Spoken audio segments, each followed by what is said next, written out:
Joshua chapter 10. Victory over the Amorites. When Adoni-Zedek king of Jerusalem heard how Yehoshua had taken Ai and utterly destroyed it, he had done the same to Ai and its king as he had done to Jericho and its king, and how the inhabitants of Givon had made peace with Israel and were living among them.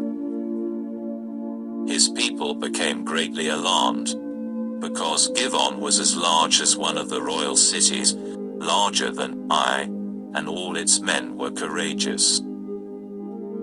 So Adoni-Zedek king of Jerusalem sent this message to Hoam king of Hebron, Piram king of Yarmut, Japhia king of Lachish, and Devir king of Eglon.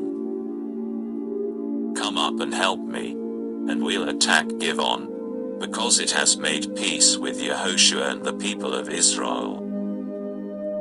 So the 5 kings of the Amori, the kings of Jerusalem, Hebron, Yarmut, Lachish, and Eglon, got together, went up with all their armies, pitched camp against Givon and made war against it. The people of Givon sent a message to Yehoshua at their camp in Gilgal that said, "Don't ignore your servants. Come up to us quickly, and save us. Help us, because all the kings of the Amori living in the hills have gotten together to fight us." Yehoshua went up from Gilgal, he and all the fighting men with him, including all the bravest ones. Adonai said to Yehoshua, "Don't be afraid of them, for I have handed them over to you. Not one of their men will stand against you." Having spent the entire night marching up from Gilgal, Yehoshua fell upon them, taking them by surprise.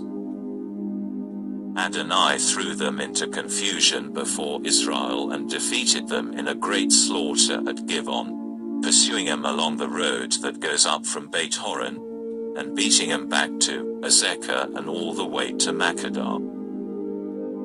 As they fled before Israel down the road to Beit Horon, Adonai threw huge hailstones down on them all the way to Azekah, and they died. More died because of the hail than because Israel had killed them with the sword. Then, on the day Adonai handed over the Amori to the people of Israel, Yehoshua spoke to Adonai. In the sight of Israel he said, "Sun, stand motionless over Givon, moon, you too, over Ayalon valley." So the sun stood still and the moon stayed put, till Israel took vengeance on their enemies. This is written in the book of Yeshua. The sun stood still in the sky and was in no rush to set for nearly a whole day. There has never been a day like that before or since, when Adonai listened to the voice of a man. It happened because Adonai was fighting on Israel's behalf. Yehoshua returned with all Israel to the camp at Gilgal. But those 5 kings fled and hid themselves in the cave at Makkedah. And it was reported to Yehoshua that the 5 kings had been found hiding in the cave at Makkedah. Yehoshua said, "Roll big stones to the mouth of the cave, and put men there to guard them. However, you don't wait, but keep chasing your enemies, and attack those farthest in the rear. Don't allow them to return to their cities, because Adonai has handed him over to you."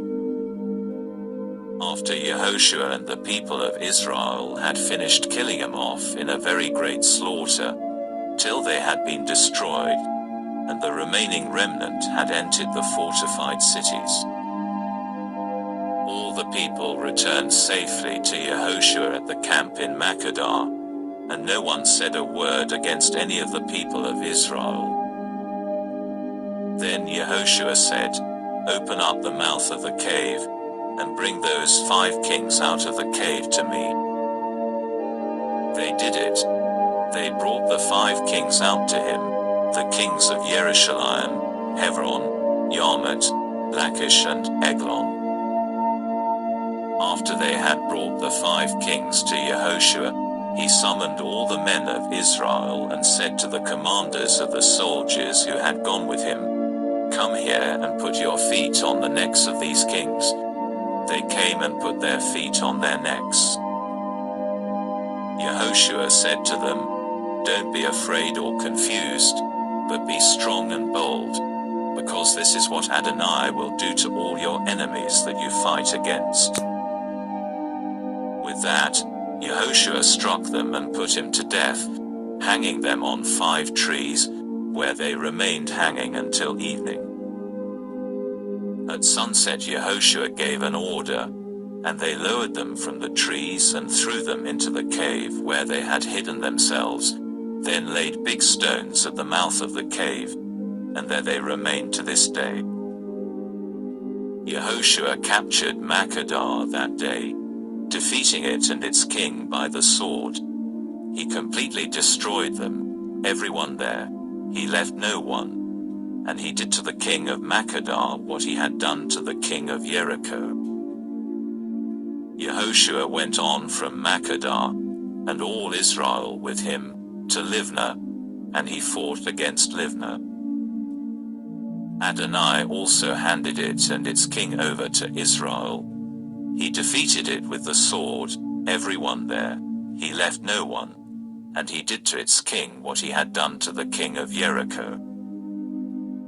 Yehoshua went on from Livnah, and all Israel with him, to Lachish, and he pitched camp against it and fought against it. Adonai handed it over to Israel. He captured it the 2nd day. He defeated it with the sword, everyone there, exactly as he had done to Livnah.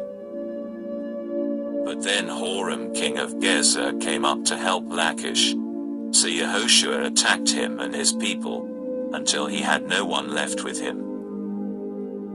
Yehoshua went on from Lachish, and all Israel with him, to Eglon, and he pitched camp against it and fought against it. They captured it that very day. He defeated it with the sword, completely destroying everyone there, exactly as he had done to Lachish. Yehoshua went up from Eglon, and all Israel with him, to Hebron, and they fought against it. They captured it, defeating it with the sword, including its king, its villagers and everyone there. He left no one, exactly as he had done to Eglon, but he completely destroyed it and everyone there. Yehoshua turned back, and all Israel with him, to Devere and fought against it.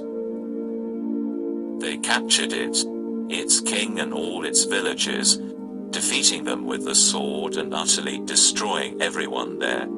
He left no one. He did to Devere and its king as he had done to Hebron and as he had done to Livnah and its king.